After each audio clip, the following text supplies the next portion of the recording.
Voilà, vous êtes la présidente du groupe parlementaire ANC au Parlement. Vous êtes également vice-présidente de l'union de l'ANC, l'Alliance nationale pour le changement. Dites-nous, qu'est-ce que vous avez aujourd'hui et quel est le bilan que vous faites de vos activités au niveau du Parlement? Aujourd'hui, 30 juin 2016, nous avons ce matin clôturé la première session parlementaire de l'année 2016. Il vous souvient que l'ouverture de cette session a été faite à Kara, puisque le bureau de l'Assemblée nationale a décidé de délocaliser les activités de cette session pour rapprocher l'Assemblée nationale des populations. Et donc la région de la Karaï a été choisie pour ce faire. Et donc ces activités relatives à la première session de l'année 2016 avaient débuté donc début avril et donc couvrent, tel que le prévoient les dispositions constitutionnelles, 3 mois de avril, mai et juin. Et donc ce matin, nous avons assisté à l'Assemblée nationale donc à la clôture de cette session-là. Et donc à partir d'aujourd'hui, les députés sont réputés être en vacances parlementaires, mais il vaut mieux parler d'intersession parce que la plupart du temps, nous avons remarqué que nous travaillons même beaucoup plus en intersession qu'en session parlementaire proprement dite. Donc nous venons de terminer et le bilan, bon, je ne peux pas le faire de manière exhaustive, mais je sais que ça a été une session qui a été menée tambour battant et sous un régime très soutenu, puisque nous avions eu à voter beaucoup de lois, nous avions eu également à interpeller le gouvernement et nous avions eu bon, la chance, parce que nous aurions aimé que ça soit beaucoup plus étendu que cela, puisque plusieurs questions orales avec débat, questions d'actualité ont été déposées sur le bureau de l'Assemblée nationale. Mais les commissaires du gouvernement, les ministres qui devaient venir répondre à ces questions-là, compte tenu de problèmes liés à leur indisponibilité, nous a-t-on dit, n'ont pas pu répondre. Je rappellerai que pour ce qui nous concerne, pour ce qui concerne le groupe parlementaire ANC, le ministre des Transports et des Infrastructures a eu à répondre principalement s'agissant de l'autre volet de l'action parlementaire, puisque vous savez que les députés ont 2 missions principales, celle de voter les lois et celle de contrôler l'action gouvernementale. Et donc les questions orales avec débat et les questions d'actualité participent à ce deuxième volet de contrôle de l'action gouvernementale. Et donc j'ai eu moi-même à poser 2 questions au gouvernement, notamment au ministre des Transports et des Infrastructures et concomitamment avec le ministre des Finances sur la réfection de l'aéroport de Niamtougou, dont le chef de l'État avait annoncé dans son discours la réfection à concurrence de presque 38 milliards de nos francs, et également sur la réfection de la voie de contournement de la faille d'Alejo qui a été terminée, mise en circulation, et 2 années après, pour cause de malformation, de malfaçon, on a dû refermer cette voie-là et refaire la réfection. Donc le ministre des Finances qui est concerné par ces 2 problèmes-là n'a pas pu faire le déplacement, et la question a été prise en charge par le ministre des Transports et des Infrastructures qui malheureusement n'a pas répondu à notre attente, puisque s'agissant de la réfection de l'aéroport de Niamtougou, nous avons posé la question en termes de priorité par rapport aux nombreux défis qui attendent le gouvernement sur les problèmes économiques, sociaux et autres, et nous avons voulu savoir ce qui justifie que l'on puisse dépenser autant d'argent, plus de 30 milliards pour la réfection d'un aéroport qui n'a d'international en réalité que le qualificatif qu'on lui donne et qui finalement ne sert qu'à une seule personne qui avait servi à M. Gnassingbé Yadema à l'époque, qui aujourd'hui sert également à la pose de l'avion présidentiel et qui n'est pas... Alors, nous avions posé la question parce que nous savons que sur le point de vue des défis sociaux qu'il y a, le problème que nous rencontrons dans les hôpitaux et centres de santé et autres, le problème lié à l'eau et autres, les difficultés dans lesquelles se trouvent les populations pour avoir accès à l'eau potable, etc. Est-ce qu'il était opportun de dépenser autant d'argent pour faire la réfection d'un aéroport qui n'a pas d'utilité, d'intérêt général avéré face à ces défis-là? Et donc, voilà, bon, le ministre a apporté des réponses pas tout à fait adéquates aux questions qui ont été posées, mais nous prenons quand même acte de ce qu'il avait déclaré et autres. Il en a été question également, il a été question aussi des travaux de réfection de la route Lomé-Anfoin-Fougan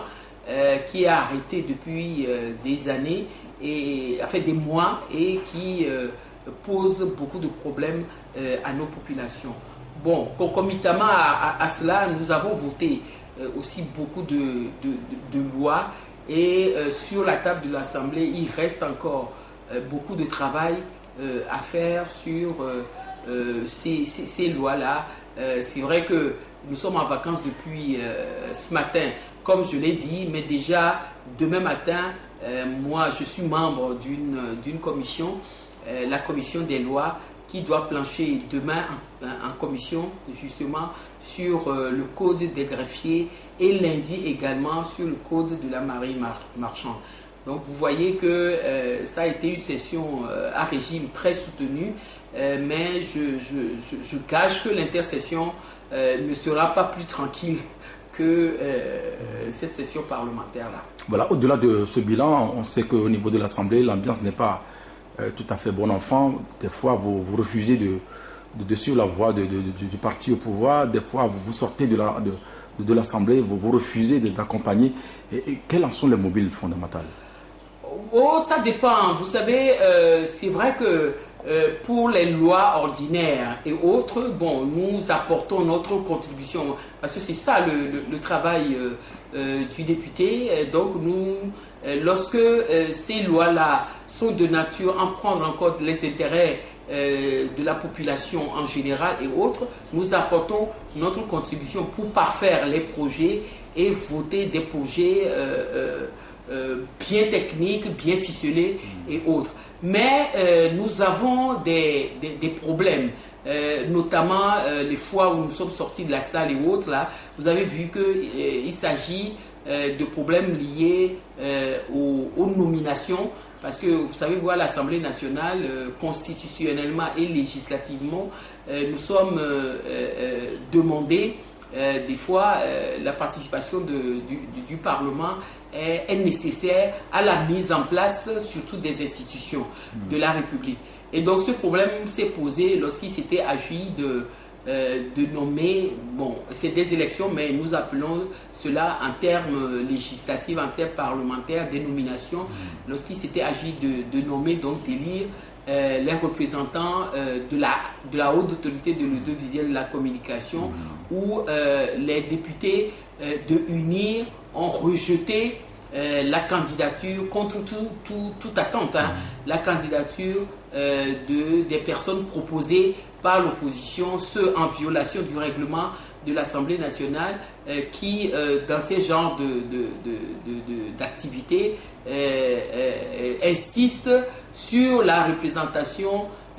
nationale, en ce qu'elle doit faire ces nominations-là en tenant compte de la configuration à l'Assemblée nationale, et également en violation du statut de l'opposition aussi, qui met l'accent sur le fait que l'opposition, des candidats ou les responsables de l'opposition doivent participer à la mise en place et au travail des institutions de la République. L'ANC avait proposé un candidat à l'effet d'être nommé à la HAC, mais vous avez suivi l'actualité à l'époque. Le parti au pouvoir a imposé, a choisi librement ses candidats à lui, mais a voulu imposer un candidat qui n'était même pas issu de l'opposition, puisqu'il s'agit d'un candidat qui a déposé sa candidature, comme le prévoit les tests relatifs à la HAC, dans les organes relevant des médias, puisqu'il est journaliste de son État. Et donc, nous avions protesté contre cette manière sélective de diriger, de gérer notre pays. Et c'est à ce moment-là que les députés du groupe parlementaire ANC ont préféré quitter la salle pour ne pas être complices de la véritable forfaiture que la majorité parlementaire à l'Assemblée nationale a décidé de faire. Et donc, et il s'agit également de la propension ou de la possibilité qui est offerte aux députés lorsqu'ils ne sont pas d'accord et que la prise de position n'est pas conforme à l'intérêt général, puisque les députés sont mandatés pendant 5 années pour défendre les intérêts des populations. Et donc, sur certains tests que nous avons estimés ne pas être en phase avec l'intérêt, avec la défense des intérêts des populations, c'est notre droit. Soit nous nous sommes abstenus, nous n'avons pas participé au vote, soit nous avons voté contre. Il en a été ainsi, par exemple, hier, nous avions eu à étudier au Parlement la loi de règlement exercice 2012 et 2013. Or, selon notre constitution et selon les tests applicables à la matière, les lois de règlement qui constatent la mise en œuvre des budgets de l'État doivent être, c'est-à-dire que c'est la loi de règlement de l'année N-1 qui doivent être étudiées. Bon, nous sommes en 2016 et actuellement est en cours l'exécution du budget de l'année 2016. Nous sommes aujourd'hui également à vacances parlementaires, comme je l'ai dit tout à l'heure, et en principe, nous devons débuter une autre section en début octobre, et c'est essentiellement la session budgétaire. Et donc, au cours de cette session-là, le projet de budget exercice 2017 sera proposé à l'étude et à l'adoption des députés. Et donc, la Constitution dit qu'avant le vote de ce budget, exercice 2017, année N-1, on doit en 2016 étudier et adopter la loi de règlement de l'année 2015. Puisque, comme je vous l'ai expliqué tout à l'heure, le budget de l'année 2016 est en exécution, donc n'est pas encore terminé. Et donc, l'année qui est terminée, dont le budget a été clôturé, c'est l'année 2015. Et donc, c'est la loi de règlement de cette année-là, 2015, qui devait être soumise à l'adoption des députés en 2016. Or, il se trouve qu'on nous amène des lois de règlement de 2012 et de 2013 qui n'auront assurément aucune incidence sur le vote du budget de l'année exercice 2017. Et donc, nous avons soulevé le problème en disant que c'était anormal et que la procédure budgétaire n'est pas suivie. Et donc, nous avions protesté et nous avons décidé de ne pas participer à ce vote-là qui constitue assurément une caution à l'irrégularité budgétaire. Et donc, nous avions émis le vœu clairement déclaré au ministre des Finances, qui était le commissaire du gouvernement, à l'effet de respecter la procédure prévue et de faire en sorte que la loi de règlement exercice 2015 puisse être envoyée, étudiée à l'Assemblée nationale avant l'arrivée du projet de budget exercice 2017. Voilà, comment est-ce qu'on peut expliquer cette anomalie-là? Oui, bon, le ministre a tenté de justifier par le fait que, oui, au Togo, depuis l'indépendance, il n'y avait jamais eu de loi de règlement et que pendant longtemps, la Cour des comptes aussi, qui intervient en amont puisque la Cour des comptes, une fois que ces lois de règlement, ces projets sont proposés, a son mot à dire, a son avis à donner avant que le test ne soit envoyé à l'Assemblée nationale. Bon, il avait parlé de la problématique de la mise en place de la Cour des comptes qui a pris du temps et du fait qu'une fois mise en place, il y a eu beaucoup de difficultés qui ont été traversées et tout ça, ce qui fait que, bon, on a été en retard par rapport à tout cela, mais je dis que ces raisons-là ne sont pas valables pour le simple motif que la Cour des comptes a été mise en place depuis le début de la législature précédente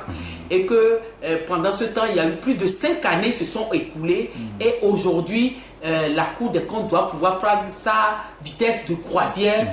étant entendu qu'elle a eu 5 années pour se mettre en place, pour commencer le travail et autres. Et nous disons qu'il n'y a pas de raison, de motif avéré, justifié, qui peut prendre en compte le fait que la Cour des comptes ne puisse pas, et le gouvernement aussi qui doit préparer le projet, ne puisse pas être à jour pour la présentation à l'Assemblée nationale de la loi de règlement année 2015. Et donc, nous avions dit qu'il n'est pas normal qu'en prévision du vote de l'étude et de l'adoption du budget 2017, nous n'ayons pas la loi de règlement 2015. Voilà, cette Cour des comptes, on ne l'a pas senti durant des mois, pour ne pas dire des années durant. Est-ce qu'il vous arrive de l'interpeller, cette Cour des comptes? Oui, plusieurs fois. Et les membres de la Cour des comptes ont même fait le déplacement de l'Assemblée nationale à demande des députés pour venir nous expliquer. Mais comme je vous l'ai dit tout à l'heure, bon, les difficultés, ils l'ont expliqué. Et les députés ont proposé, ont fait des propositions pour rendre cette cour-là opérationnelle. Et ce que nous disons, c'est que, bon, au lieu d'étudier et de faire des rapports sur des lois de règlement assurément qui ne nous serviraient plus, nous avions proposé à l'époque que la Cour des comptes prenne ses responsabilités pour être à jour par rapport à ce que disent les dispositions constitutionnelles. Et donc, nous ne comprenons pas pourquoi on nous ramène encore les lois de règlement de 2012 et 2013 qui n'ont aucune incidence sur le budget en préparation de 2017. Donc voilà ce pourquoi nous n'avons pas sur ces points-là été en phase avec les députés ni avec les députés de la majorité, ni avec le gouvernement, parce que nous estimons que c'était des problèmes ou des choses qui ont été réglées de manière irrégulière et à la limite des fois en violation même des lois qui réglementent le domaine dont il s'agit.